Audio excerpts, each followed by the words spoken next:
You are listening to Road to CEO, nothing but in-depth interviews with executives about their journeys as CEO. I'm your host, Will Marlow, and I hope you enjoy the show. Grow and your team grows, you feel a greater responsibility for their well-being. Yeah. And, at your own sacrifice sometimes.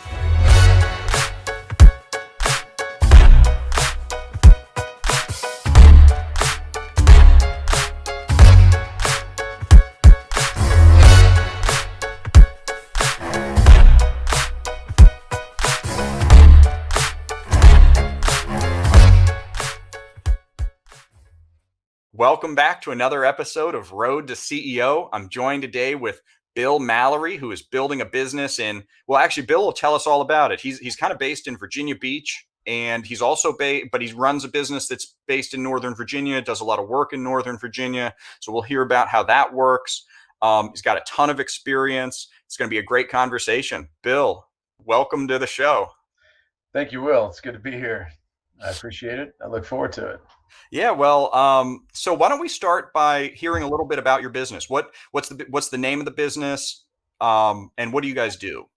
Well, our business is Nova Build Pros, Northern Virginia building professionals, and we'll do anything to a house. We do some commercial work as well. We are large enough to do any size project to a house, and we can get into some small to medium sized commercial work, and but we're still small enough to be agile and responsive, and really do those kind of unique projects that our customer base is looking for. Yeah, and I know, of course, because you and I have done work together. I know a bit about your business, but what kinds of things do you do to a house?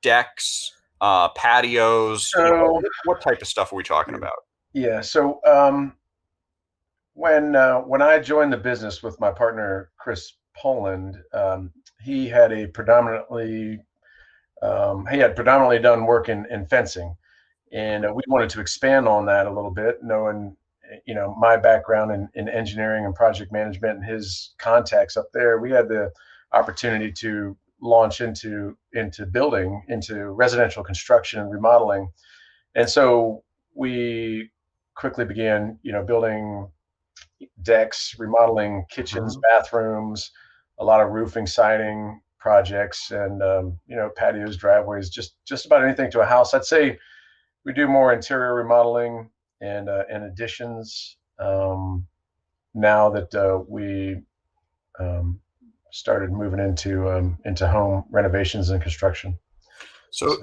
So it's really any way that a homeowner would want to improve their house, to grow their house, a fence, a deck, a patio, a kitchen. What about like a pop-up, another room? Yeah, we'll do basement build-outs. Are very popular in Northern Virginia, not so much down here because of the water table.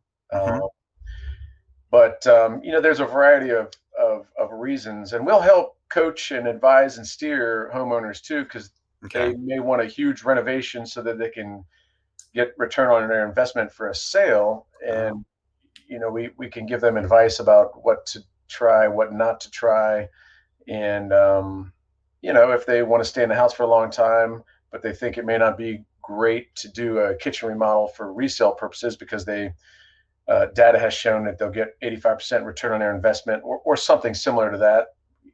Our advice is, hey, do it for you. If you're in it for the long haul, do what makes sense for your family and suits your needs. So, but we do a lot of the additions for growing families and basement build outs, things like that.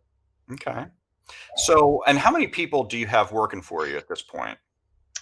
Well, we have 5 on payroll, and we have a ability to surge with subcontractors like a lot of general contractors do. Yeah. Anywhere from another 10 to 15 at any one time. And now we're probably at that higher end. Very cool. Very cool. So talk a little bit about the geography now. So, because you're based in the Virginia Beach area, I think. So I live in Virginia Beach. I retired from the military about 5 years ago, and Chris and I have been friends forever. And his resources and the initial business, Northern Virginia Fence Company, are obviously up in Northern Virginia. And I helped originally when I joined Chris, I helped to kind of organize the business, put metrics in place, do the books, do the accounting, do the hires, fires, get some put some rigor into the sales Yeah. process forms and some CRM type applications and marketing as well. Our office is up in Northern Virginia, as you Mhm. know, and that's where our staff is mostly. Um, since that time that we originally opened, I began building my own house, and in that process, I have developed a lot of contacts and used a lot of subcontractors here, and that's kind of caught fire down here. I have 3 projects in my neighborhood and another in Norfolk, pretty Wow. sizable remodels as well. So we're building some capability down here that we didn't really anticipate, and kind of expanding, which is good. Sure. Has its downsides, but it's good. Yeah. That's interesting though, because I'm always excited to hear about kind of personal investments that turn into business opportunities kind of. So you started building out your house, and that created some business opportunities, it sounded like, because you grew your network to do that. Is that Yeah, how it happened? right, right. I Yeah. have some skill in home building. I mean, I'm an engineer and I'm kind of mechanically inclined, and I just don't have the capacity to build my entire house. So I had to have the subcontractors. Yeah. A, because I want to stay married at the end of my project, and B, because I just I can't physically do the work in the time frame required, Yeah. the constraints required. And so yeah, I got great masons and framers and finishers. So yeah. So you mentioned the dynamics of being married while you're doing this, and so I kind of when I was first getting ready to start building my business, I was married, I was kind of newly married, and it didn't have much money, and my wife would want to go out to dinner and that sort of thing, and I would go out with her, I'd take her out, and the but my I had this partnership with Google where they sent me all this photography equipment because they were starting to do these Google virtual tours, and I really wasn't doing them very much. I mean, that really wasn't my thing because I was building an advertising company. But I would go out to eat with her, and I would kind of slip away and try to sell the owner on me doing a virtual tour for them, and it would kind of sort of it would pay for the dinner and and then some, and Yeah. yeah, yeah, it worked out pretty well actually. Yeah, until my business took off, it was interesting.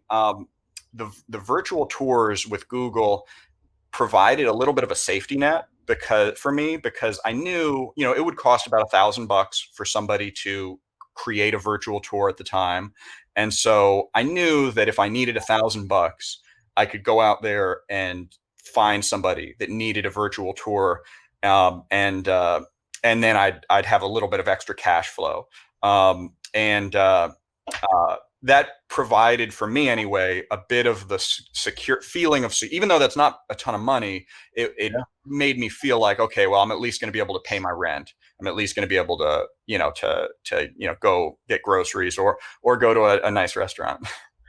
Absolutely. I mean, you have to turn over every stone, right? I You mean, do. you kind of got to look for new opportunities and things that you may not be comfortable with, Yeah. me personally, and figure out how to do it. Yeah. So you have a background in the military, and I do. so how much time were you in? Was it a 20-year kind of military career? I was 5 years in school and then 23 years after school active duty Awesome. in the Navy. Yep. That's wonderful service. Yeah. Well, Um, I enjoyed it. It's kind of funny. When I was a teenager, I knew I was an entrepreneur. I had a shrimp boat when I was 14, and I'd go out all night shrimping and sell the shrimp, and that was not very successful, but it was eye opening to the income and expenses of a small business. Of course, I, like every other kid, used to mow lawns and do work around the neighborhood and stuff. I was, 8 to 10 years old, and I've always, enjoyed that type of work. And when I joined the military, it was um, very satisfying working with a great, cadre of professionals, and being trusted with some high dollar assets by the taxpayer. Very satisfying, but your career path is kind of laid out for you, Right. step one to step 15, and so there's not much. Well, there's some flexibility, but it doesn't take an entrepreneurial drive it's a lot different. And so Yeah. when I retired 5 years ago or so, I got that back quickly, and just knew what I wanted to do. And some of the tools I learned in the military, a lot of the schooling I had, a lot of the leadership opportunities that I was given, obviously helped in a small business environment as well. But Yeah. you know, So, did you find it frustrating to be in the military because you had this entrepreneurial drive?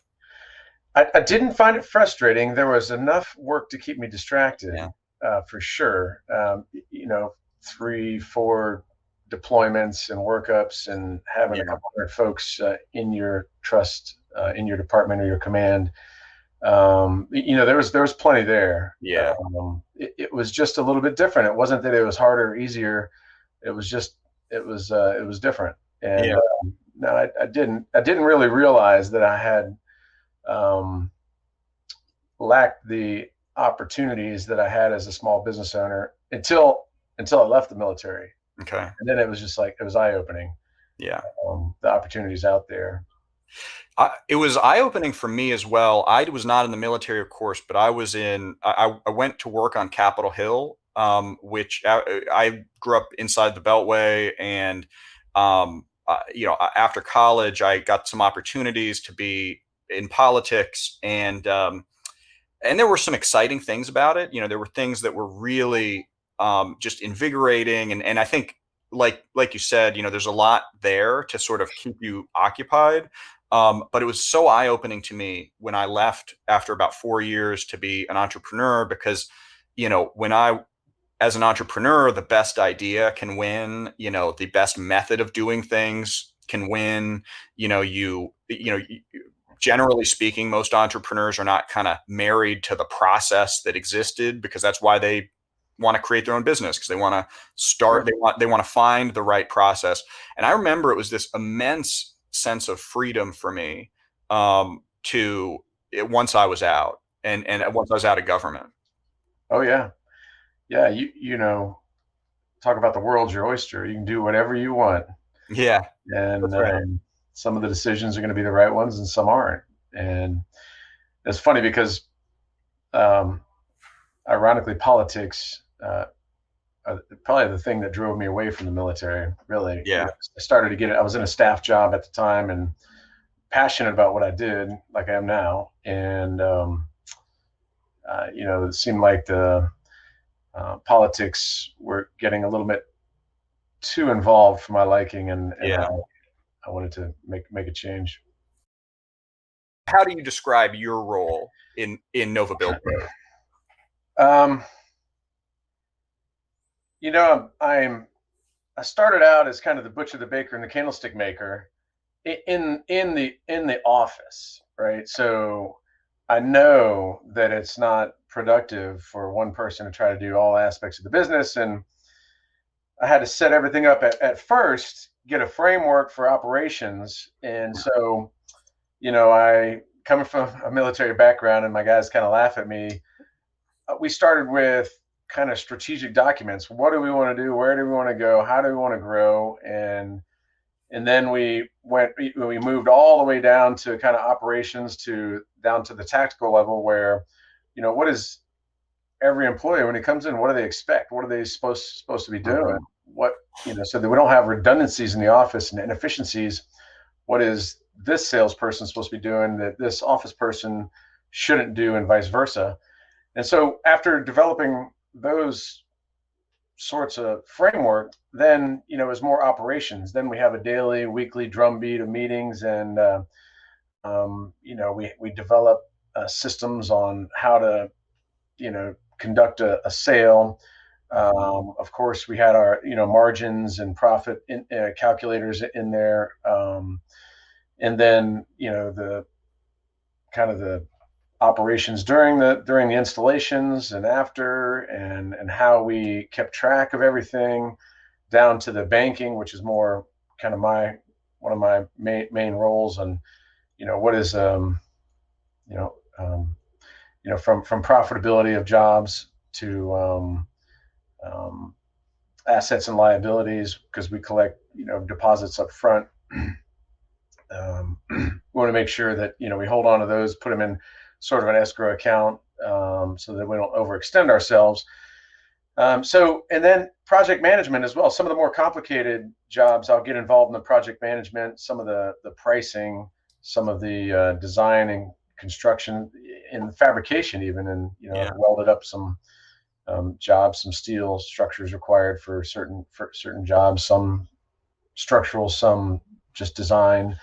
Um, and when everything's just smoking along in the office, I can get out sometimes and play in the field and go swing hammers and run some Nice. wires, and talk to customers and work with the subcontractors, which is what I like to do. Although I'm a little bit limited in time, but I enjoy that. So um, I'm in contact with the office half a dozen to 10 times a day, talking Hmm. to the sales guys, talking to my co-owner, and the office manager, and then of course with my subcontractors down here as well. So I'm on the phone a lot, Yeah. um, and it's tough, but it's necessary. Yeah, I can relate to a lot of what you said there. And I like how, you kind of started with the strategic side of things. So you actually put together some strategic documents, you said in the beginning, to Yeah. sort of guide where you guys wanted to go. Yes. Yeah, I did. Funny, before I got out of the military, I did a tour in Afghanistan. I was in a provincial reconstruction team, and they're responsible for security, governance, and infrastructure. Kind of create the vessels to kind of vasculate the lines of communication between the local and the federal government down Okay. there, so that federal funds and international aid can work its way down to essentially meet the needs of their population through the local government channels, and kind of stem corruption and those sorts of things. And we're stuck in the Netherlands of the Hindu Kush up mountains up in Nuristan, by Pakistan, and there wasn't much attention in the region we were in. That didn't have a large kind of GDP, or local domestic product, Okay. and so along with my civil affairs team, and this is kind of, I'm going somewhere with this, but so bear with me. We really kind of developed some of this, a similar framework in how we would meet the needs of the local population, and root out corruption. And so we spent a lot of time there developing Mhm. similar documentation that I was able to use the methodology for that in my business, starting with what was our objective. We wanted to reach critical mass in the area of our operation, and until we would get a diminishing point of return on our investment Yeah. dollars in that finite area. Call it Manassas, and 15 miles around it. And once we did that, then we would expand to other areas with the same model, and then get critical mass in those areas, and kind of grow out. And so that was the initial strategic framework. And we started to act on that and realize that your overhead really climbs exponentially in that probably 3 to 5 million revenue range of Mhm. business, and your return on investment isn't nearly as good as when you're staying just a little bit more confined and smaller operation. And so we contracted a little bit Mhm. deliberately, to gain efficiencies there. And so it was a big eye opener for me, and a learning curve. I've heard other CEOs talk about making that leap over the 3 to 5 million and jumping into Yeah. 10 million, and it's a monumental. It's a large effort there, and I don't think we were ready to undertake it at that time. This was at Yeah. probably 1.5 to 2 year point. So we just weren't ready at that time, and that's fine. We really have to find our niche and kind of stick with it. Yeah, yeah, that's fascinating. So you really applied some of the stuff you did over in Afghanistan to that kind of strategic thinking into the process of kind of building your business in that way. Yeah, not just over there, but throughout my military career. I mean, that's Yeah. kind of how we operate, right? Yeah. We're given marching orders from somewhere, and they're rooted in the national military strategy to the national security strategy, and all the way up the chain of command. Yeah. And I figured it worked then. It's got to work for a small business, right? I would think so. I've always thought that it's amazing background to go through the military. I know the people I know who've come out of the military have very methodical minds, very methodical thought processes, and I've always kind of envied that. I've never.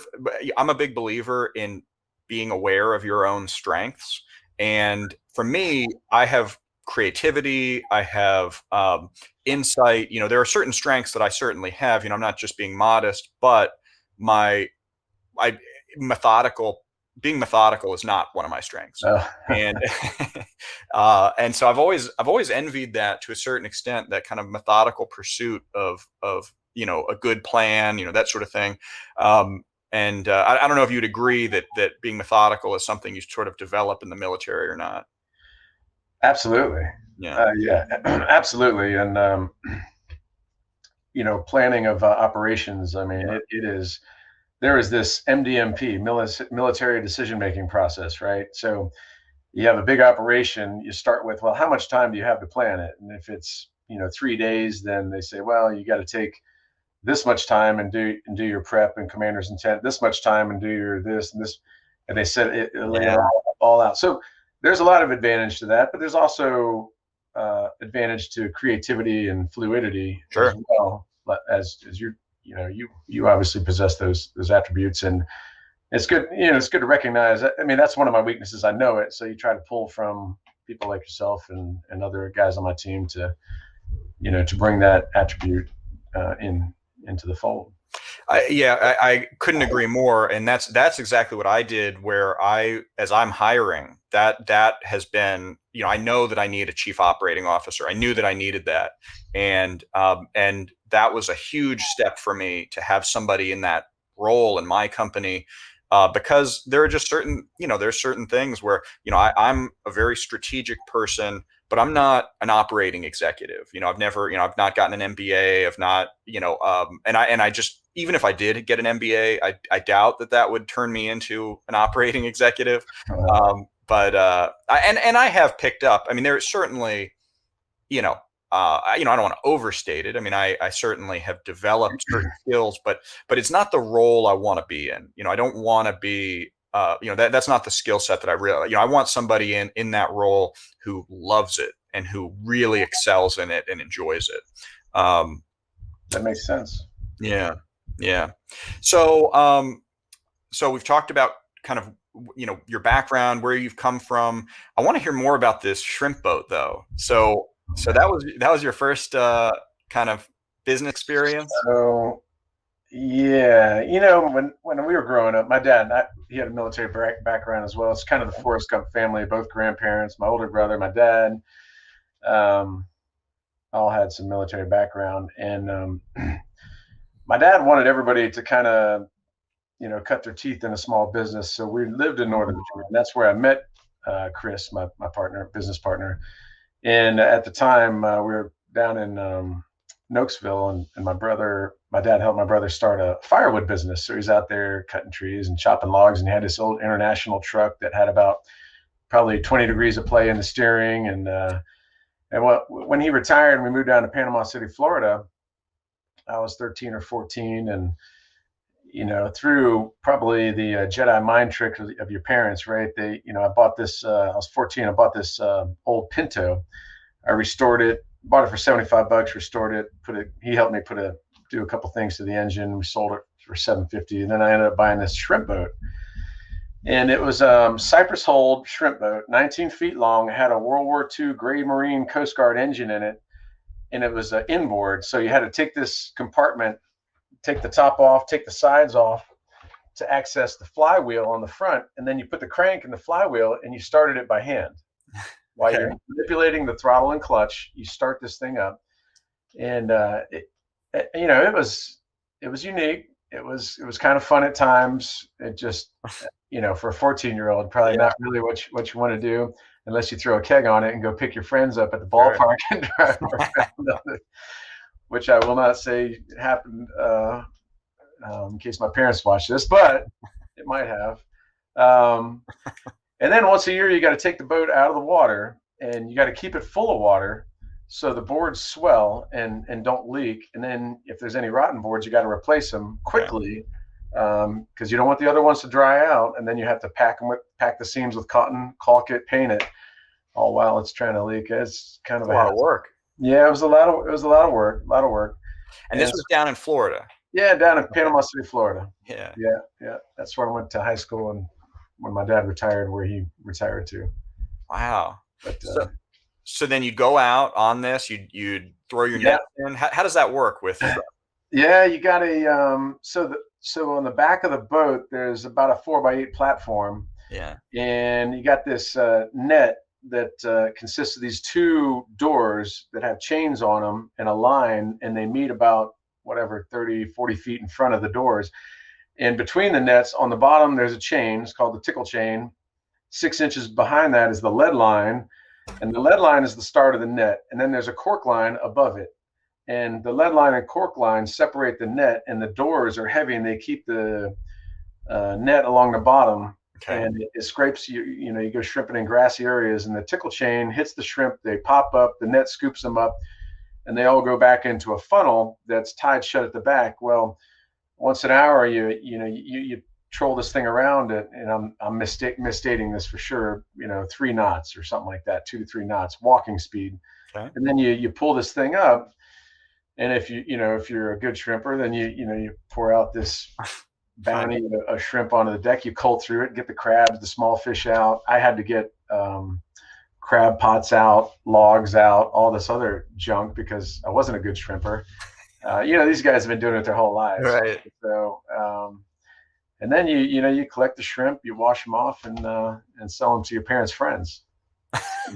So was it just you out there? Or did you bring people out with you? It was sometimes it was just me, and sometimes it was me and a couple friends. Yeah. That's really funny. I had just a lawn mowing business. So I feel like, you were definitely more advanced as an entrepreneur at that age than I was. I don't know. I could have skipped that chapter, I think, and been just fine. So the picture you're painting for me is not that this wasn't like the Bubba Gump Shrimp Company. I was only probably had it for 2 years. I was so happy to get rid of it. Your favorite parts of owning a boat is the day you buy it and the day you sell it, right? Something like that. Oh, right. Okay. So this was an expensive investment, maybe.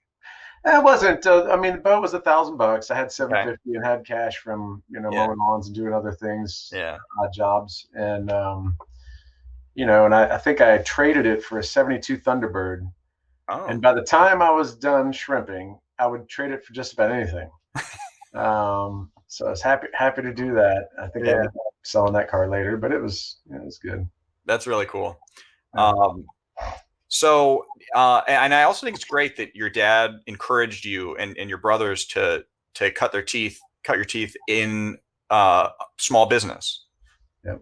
Yeah. So after when you sold it, you got a cool car, and then you kind of, did you always want to get back into being your own boss, being an entrepreneur at that point? Yeah, I always did. I used to detail cars at one point, and then school and kind of sports took over, I think, a little bit, and So it was a little more difficult. Now I really only had time in the summers. Yeah. Um, and so I would try to do some odd job, construction or something like that, which I enjoyed. And then I went off to school, and it was just there was no time for Yeah. it. Sure, sure.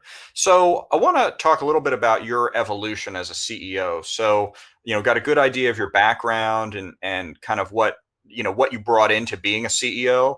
And you've now been a CEO for, I think, approximately 5 years or maybe Oh, longer. yeah, yeah, yep, that's about right. Is that right? Yep. So how have you changed as a CEO? Like, do you feel like you're the same kind of CEO you are today that you were when you first started, or have you shifted anything kind of in your mindset or your approach?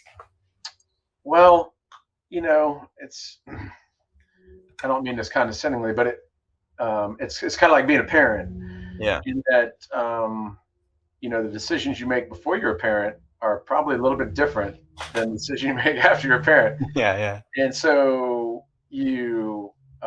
as you grow and your team grows, you feel a gretter responsibility for their well-being, yeah, and at your own sacrifice sometimes. And it can be frustrating at times, just like with your kids. yeah, And so I guess you feel like they're part of your family. You feel like, hey, you got to yeah, make sure that you're making payroll, you got some professional growth opportunities, you're making contact at the right times with the right employees, and still checks and balances on their decisions and stuff. But you got to trust and verify. And so I guess my role as a CEO grew along with my company, and I took the same tools that I used in the military when I was leading folks into the small business as well. But you got to realize you're different. You're dealing with a different animal, so to speak, and different backgrounds, different yeah, capability sets, and they weren't.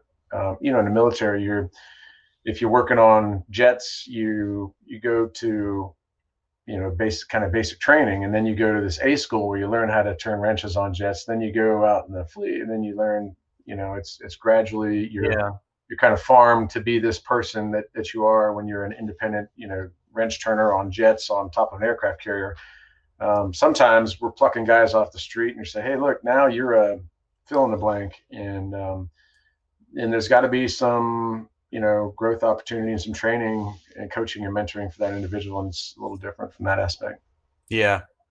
I agree completely. I think so what I did on my end was I created a training program. And it's an online training program, which, I mean, my whole business is really online with digital marketing. And so for me, a big part of it is making sure that if somebody joins my team, they know, first of all, how to do their work well, but second of all, they really need to do it a very similar way, if not an identical way, to the way that I do it, or the way that that we as a company do it. And then we want people to learn and to grow outside of that framework. But if people are kind of working in different directions, then that doesn't work for me. Uh, Sure. and we don't have. I've talked to lawyers, for instance, who build, a guy building a law firm, and you know, I've always felt like, well, you go to school to become a lawyer, and there are lots of law firms. I'm sure they change over time, but there is a way of doing things as a law firm. And with an ad agency like I have, it's a little different. You don't have, yes, there are ways of doing things, but there's no real code that says who's right or what the best methods are. And so my first challenge was really, it was all about training. Yeah. I really couldn't hire until I'd cracked that code. And I tried to hire a little bit before I understood that, and then I sort of put things on pause, developed this training program, and then I was able to to move forward on it. Yeah. Well, that's pretty ambitious to develop your own training program, and that's no Yeah, small well, thing. so for me, you mentioned how you like to kind of dip into a project, and there are certain things that, I like the training side of it. Yeah. I've always liked teaching. Actually I coach as well, Sure. outside of this. And, so it was ambitious, no question about it. And it was way harder than I ever Hmm. anticipated that it would be. But Yeah. at the same time, I do enjoy that. And so I'm a big believer in figuring out, what you can enjoy that also makes money. Yeah. And that sort of somehow it's never going to be as easy as sometimes people say it is, in terms of doing something you love and you never work a day in your life. I doubt that that's anybody's real story. Yeah. Um, but I do think there is something to be said for figuring out what you're good at, what you enjoy, and then directing that strategically towards moneymaker. Yeah. I agree. I used to always say, or I sometimes still do say that, you don't live to work, but there is fulfillment and job satisfaction that, brings you fulfillment in your work. So, you take pride in that and do the Yeah, best you can, and it's rewarding. absolutely. So, in terms of metrics, you mentioned metrics and how you thought about that a lot when you first started your business, or you first joined the business rather. What is the key metric that you focus on? Like, if you just had to look at one metric, to know if your company was healthy or not, could you do that? Like, is there one metric that you focus on? Well, there's a million metrics out there, obviously, right? Yeah. And we use Intuit QuickBooks online, and so I can pull, job profitability, and I have kind of my own formulas for putting some of these numbers together. And I guess, in the end, if you could measure it, it would probably be customer satisfaction would be the Yeah. metric, but it's not an easy one to measure. And so, we look to job profitability, and it doesn't mean maximizing profitability. It Yeah. means, is the profitability correct? We have certain margins that we need to make, and Yeah. it accounts for a salesman's commission, and it accounts for potentially financing a job, and then it's, cover the overhead of the company, and then, some, you know whatever else needs to be there. Yeah. And we try to hit that metric, and, we can quickly pull reports from QuickBooks, and find out if we're missing the mark on a certain customer, and then we delve Okay. into that and really look into it. Yeah. But the customer satisfaction is the most important point, one of the most important metrics, if we can gauge it, and it's not really that as tangible as Yeah. a profitability or any other number. And Yeah. so we kind of got to pull that, through customer interactions with Yeah. emails, phone calls, reviews, and things like that, and referrals, obviously, Yeah. which is a big part of, our customer acquisition, and we love to get referrals.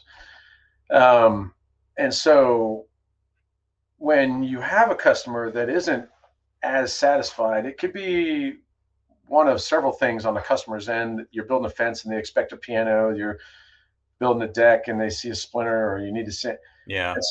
And so one opportunity to coach and mentor my sales guys, my office manager, is, you talk about expectation management. Yeah. So, right up front, you tell the customer, don't lower your expectations, but this is a fence. This is how it's constructed. And Yeah. we've created manuals on exactly where every nail, screw, bolt, how deep the post is in the ground, how much concrete you use. And the sales guys have these books, and it shows that not only the design, but the construction of every, type of product that we have. And, sometimes they're not using them because they either forget it, maybe taking a shortcut, they left it with some whatever. Yeah. But setting expectations is very important. Timeliness for our part, that's a huge customer expectation. Like, we go out and give an estimate. Are we on time? Are they getting their proposal time? Are we getting materials? Is the lead time accurate from our vendors? And if it's not, if there's something happens, like, the ships are, there's some sort of embargo off of, the port, and we can't get aluminum from wherever that's, Yeah. made. That may disrupt operations. It could add to some costs. It could, those sorts of things. Obviously, wood prices have gone through the roof now, and, so we need to tell the customer that, hey, this price is only good for 2 weeks. We Right. might see a 10% rise next month in wood prices, and it's not a sales gimmick. It is what it is. Yeah. And so you need to set those expectations, and that's a big part of customer satisfaction. But Yeah. that would be the kind of the premier pinnacle metric if we could really Yeah. really measure that. Yeah, I agree. I think I think both of those metrics are going to be key. I do think of a metric called gosh, I'm blanking on the name of it, but it is extremely important. It's hard to measure. I believe it's the Net Promoter Score. So the Net Promoter Score is it's a either -1 if a customer will not refer you to someone they know. It is a 0 if a customer they're happy, but they're not, but they're probably, they aren't, they may or may not refer you. And it's a +1 if a customer definitely wants to refer you to friends. And so, kind of this -1, 0, 1 scale Net Promoter Score is aims to get at that question of customer satisfaction. Yeah. And I remember once somebody said that is the metric where all the other metrics in your business ought to work out if Yeah, the Net Promoter Score is always +1. And I think there's a lot of truth in that. I think, I like it. yeah, I like I'm it gonna have to too. look at that. Yeah, it's a good one. Yeah, I think about it a lot, and I think ultimately it probably is the most important thing. Um, but I think there are a handful of others as CEO that we've got to be looking at too. And I think if I had to narrow it down to just one, I think it would be that Net Promoter Score. And I think I think a lot of people in services businesses really ought to be thinking about that kind of Yeah, thing. that's a good one. I'll definitely look into that. So do you have anything that you um, is there anything that you wish you'd known when you first became CEO that you can think of? There's a like taking a quote from Donald Rumsfeld, right? There's things you know Yeah. that you know, and there's things you don't know, things you don't know. And there were a lot of those, because I didn't Yeah. grow up in the industry. I mean, I tinkered with my dad. He promoted this small business and stuff, and we'd always had projects going around the house. So I was semi-mechanically inclined, arguably, but I never really run a small business, and so there were a lot of the things that I didn't Yeah. know that I didn't know. Yeah. But I think that I had the confidence, I had the capability, I had all the attributes to figure that out.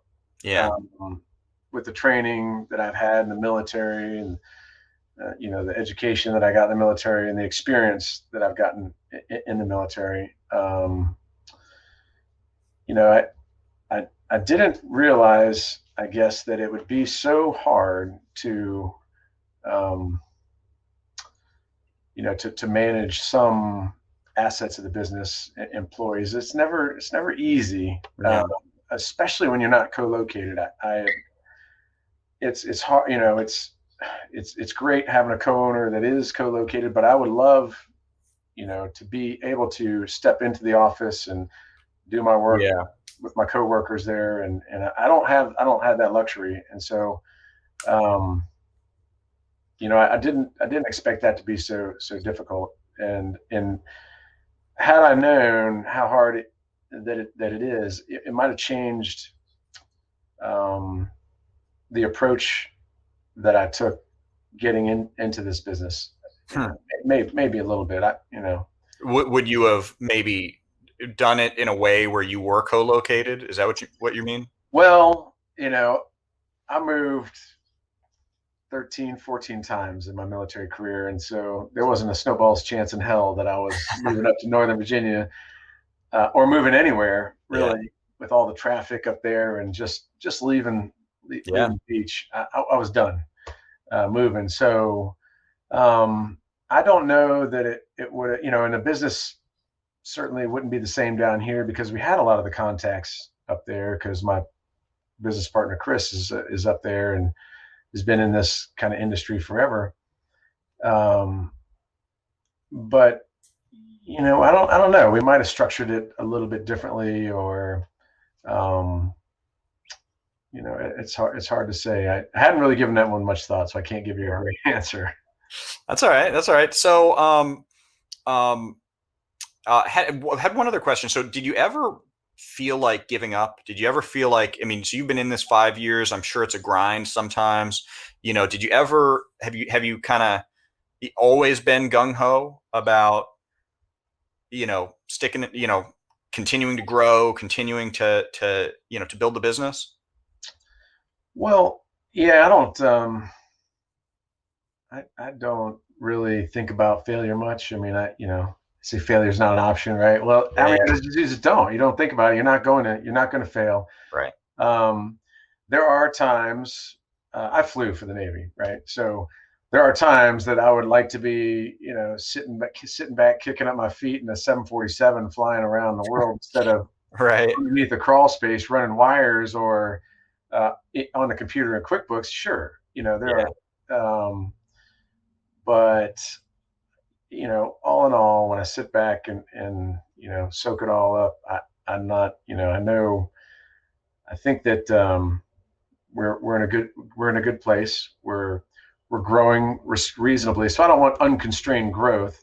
Yeah. Um, and I think things are getting better. The processes now are Yeah. taking hold. We got a lot of familiarity with the processes and the employees. There's a good understanding. They know what they need to do now. We probably need to add one or two. Yeah. But I think you'd agree. I mean, failure is not an option. I mean, you're just It's not. not. It's not. So my first business, though, it was very different than what I'm doing now. When I left Capitol Hill, I started a software company, and there were at the time there were these new exciting types of fundraising software. It was friend to friend fundraising was totally brand new, and so we built a company that was helping universities and private secondary schools take advantage of that. Yeah, Things like Kickstarter and things like yeah, that. And So we raised a little bit of money, from investors. We're kind of in the venture capital type world where investors come in, put in money, and you run the company. You give up a good chunk of your ownership, and in some ways you lose a bit of in a lot of ways you lose control of the company by comparison to when you're sure. running it on your own with none of that. In any case, I'm not a software developer, but I was building a software company, which Yeah, that was a mistake. Like that was no question. I mean, the company was not a mistake. It was an amazing experience, and eventually it was acquired by another firm in the space. So it was a success story, but it was not something I would ever repeat. yeah, After that, I remember thinking, I'm doing this again and I'm keeping control. I want to do something where I determine the quality of the product. yes, And in that situation, failure is not an option. There's yeah, no, I just, that's it. I'm going to do something. It's going to work. And that's just been my mindset. yeah. I think you hit on it when you talk about you got to understand your core competency, Yeah. um, and maybe developing software wasn't yours. Yeah. And when you get out when I got out of the military, and to this day, I'm thinking, there's so many opportunities that I have with. I Yeah. have a service disabled veteran owned small business on the side, and we work closely together with Nova Build Pros, to for on some of these projects on bases around here and up in Northern Virginia, and there's a lot of opportunity there, and there's Yeah. I mean it's limitless, but so you got to Yeah. kind of put the blinders on a little bit and Yeah. realize what are your strengths, and in that you kind of start understanding your weaknesses and gravitate towards your strengths in your businesses, and then you're going to be more successful. I think your strengths are your strengths for a reason. It's probably because you have more experience in it, you like it more, you whatever it is, and Yeah. so that's one thing that I've learned going along here is really you got to kind of just you know focus on your strengths. Don't try to be everything to everyone, Yeah. and then you're going to have a better chance of success. Yeah, Warren Buffett's business partner had a nice way of describing this. He said, he tries to stick to his zone of competence. And as an example, he says, there's no level low enough to describe how bad he would have done in life if he had tried to be a French horn player.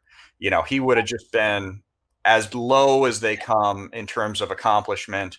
And he just happens to live at a moment in which capital allocation is vastly rewarded. And and so he didn't pick it necessarily. I mean, he says he didn't pick it necessarily because it was so well rewarded. It was because it was in his zone of competence. And I think that's a smart way to be for for any business owner. I mean, I think it's essential. Yeah. I mean, you have to, at least at the start, you have to do that. I've heard a lot of businesses stray the course a little bit and end up they lose their comparative advantage, and the whole business suffers because of this one aspect. Well, I agree. And you mentioned something about the challenges of growing at a certain from one size to another, like 2 million to 5 million or 5 million to 10 million rather. And I think in some ways smaller is better. There are certain things where, you get past a certain point, and I don't know what that point is, but let's say it's 100 million, and for some businesses anyway, and the character of that business is going to change, after a certain point. You can't show up at job sites, you can't, and especially if you've got investors, there are certain goals you have to set. You can't make exceptions to keep clients happy necessarily. Yep. And so I think there's, bigger is not always better. No, you're absolutely right. And as your company grows, you morph into a different role, right? So, if you're out there painting houses, and then you hire somebody, now guess what? You're a manager. Yeah. And you may suck at managing, even despite how good you are at painting houses, you may not be able to manage your way out of a wet paper bag. And so, and just because you're good at something doesn't mean you're a good coach at something or a mentor or those sorts of things. But you automatically take on that role when you bring on people. You're a coach, a mentor, a life coach, a friend, all these things. And it just compounds as you grow. That's right. That's right. Well, this has been an amazing conversation from my perspective. Really, really enjoyed learning about your business, and I think other people are going to find this valuable. Was there anything else you wanted to talk about? Any things we didn't get to? I don't think so. Well, I don't know. I probably talked too much, but no, I appreciate it. It was good for me, and it was good to revisit the sorts of things that kind of the path that I've taken to get here, and I appreciate it. Well, so before you jump, why don't you just let people know how they can, where they should go if they want to hire Nova Build Pros, what kind of, why don't you list off what kind of shameless spot? Yeah, hit me. Yeah. Well, you can go to our website, www.novabuildpros.com. You can find us on Facebook, or you can call our office, 703-794-5000, and hit us up.